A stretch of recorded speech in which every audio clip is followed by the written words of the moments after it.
Good morning, St. Columba's.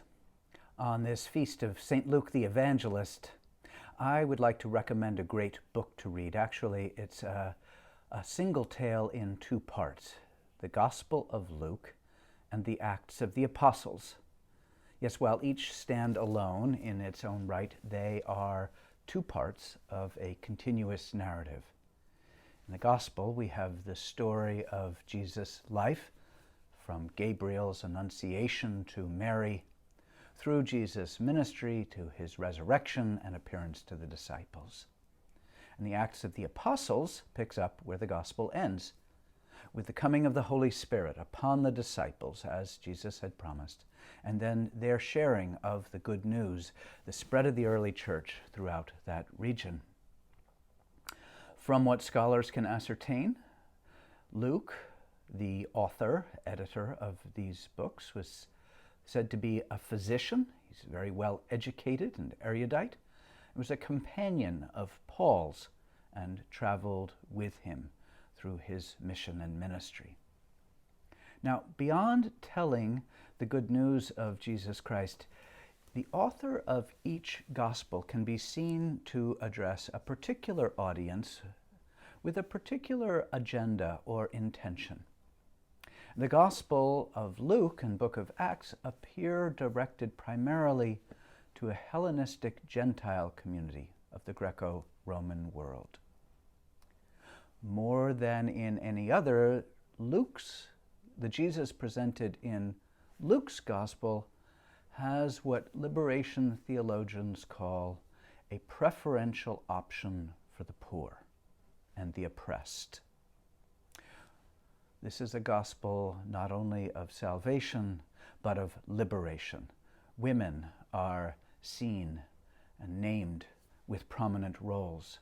Outcasts, lepers, prostitutes, tax collectors, all of society's untouchables are included as essential to the narrative.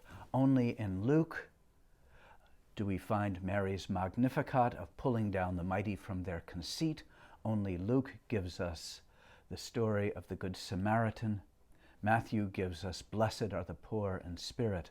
Luke gives us, blessed are the poor. Theologically, God's will and reign are seen to be at work in human history through human agency. And the coupling of Luke Acts affirms that Jesus' ministry is incomplete without the embodiment of Jesus through the life of the church, the life of Jesus' disciples acting in real time in tangible ways. The narrative is organized geographically. If you picture a map of the entire Mediterranean region overlaid with a giant bullseye with Jerusalem in the center, in the Gospel, the narrative takes us from afar with Jesus and his disciples moving steadily, inexorably to culminate with Jesus' passion, death, and resurrection in the heart of that world in Jerusalem. And in the book of Acts, the disciples are found huddled in Jerusalem, and then by the power of the Holy Spirit are propelled out to the nether reaches of the known world. Read it for the story in one sitting as a short story or a chapter a day. It's got gripping incidents, vivid characterizations, Paul's adventures on the high seas and his troubles with the law. This is a good story well told. I like the NRSV, the New Revised Standard Version. The Common English Bible is also very good, very accessible.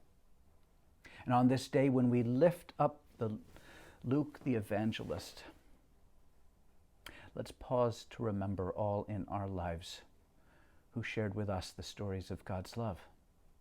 And let us find ways to share those stories with others in our lives. Let's live God's love today. Bless you, dear ones. Bless you.